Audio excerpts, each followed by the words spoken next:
This is Optimal Finance Daily, episode 2414, Passing on Your Money Skills by Tania Brown of financialfinesse.com.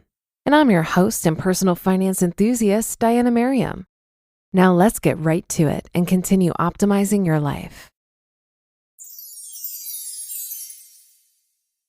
Passing on Your Money Skills by Tania Brown of financialfinesse.com. Working as a financial planner gave me the opportunity to meet so many people and to hear their amazing stories on how they became wealthy. Most came from humble means, from former refugees who didn't speak English, to former teenage moms, to those who grew up in foster care. Their stories are an inspiration. At some point, I had an opportunity to meet their children. I was shocked at how the children had no concept of how hard their parents had to work or of the sacrifice their parents made, and I found many of them blew their inheritances within 18 months. You worked so hard to build your net worth, so take the time to talk to your kids about money. Instilling good money habits. The first thing to do is teach kids to work for their money. Consider paying your kids for certain chores they do in the house versus giving them an allowance. Explain to your kids that getting money requires work. This helps them connect money with working. In addition, help them plan what they do with the money. Get clear savings jars. Younger kids are visual learners.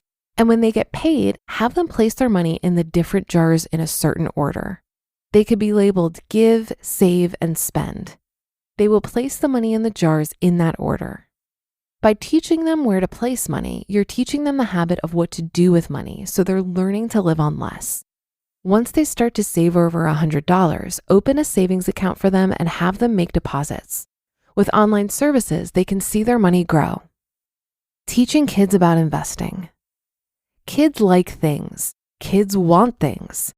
Use their love of things to teach them about the difference of putting money into things that pay them dividends, as opposed to buying things on credit and then having to pay others interest. Find out what your kids love. For instance, my youngest daughter loves anything Disney. When we talked about what a company is, being part owner, and how being part of a company can make you money, she was excited. We bought a few shares of Disney, we track it online, and now she's asking about what else she can buy. My oldest is interested in Nike, which is amazing since she doesn't like to sweat.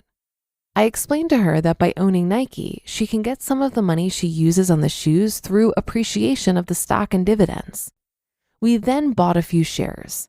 Now she looks at what she and her friends like and started asking about buying more stock in those companies. Providing a reality check. Give kids a reality check. Help them to understand how much it will actually take to live on a certain income.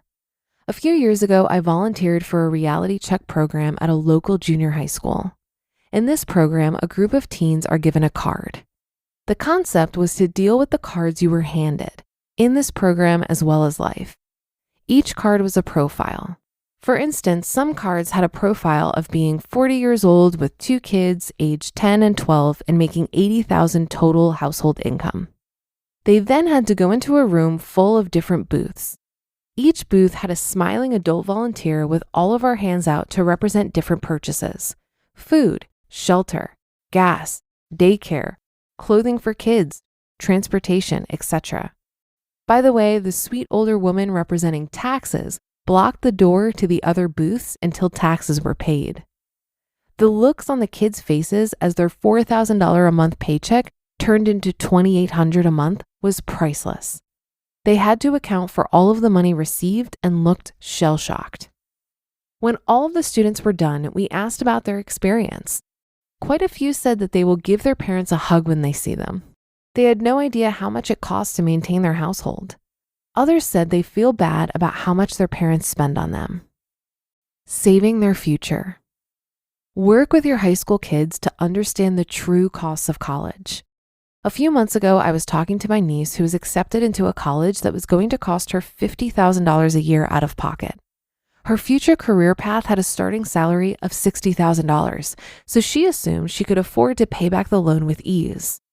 I took her to a student loan repayment estimator to calculate what her potential payments would be.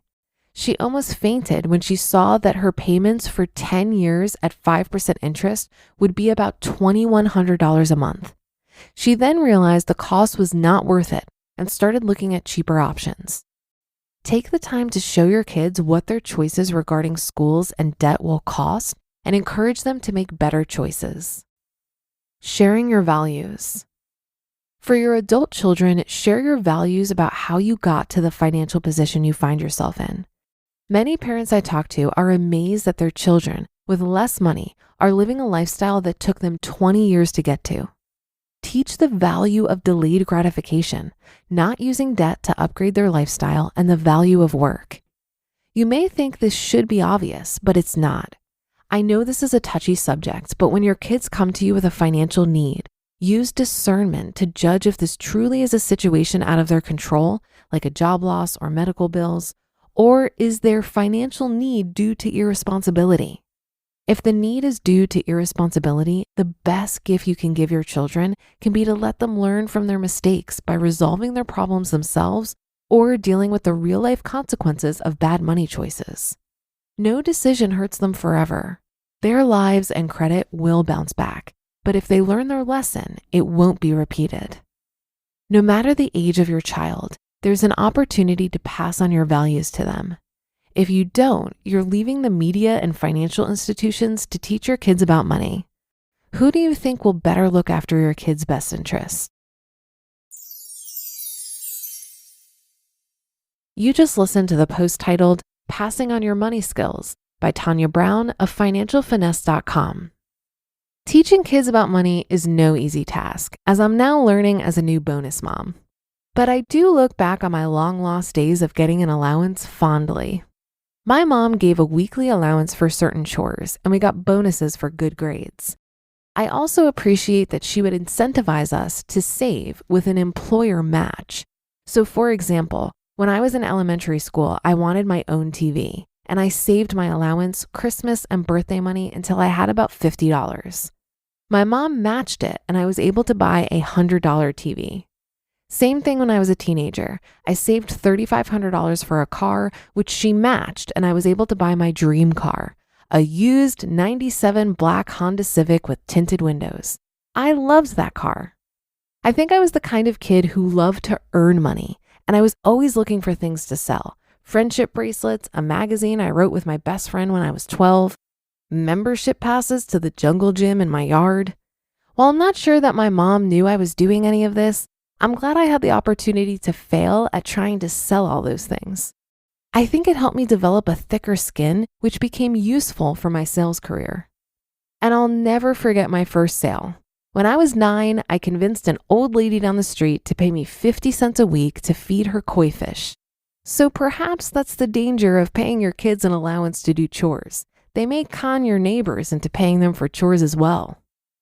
Well, that will do it for today. Have a happy rest of your day, and I'll see you on the Thursday show tomorrow, where your optimal life awaits.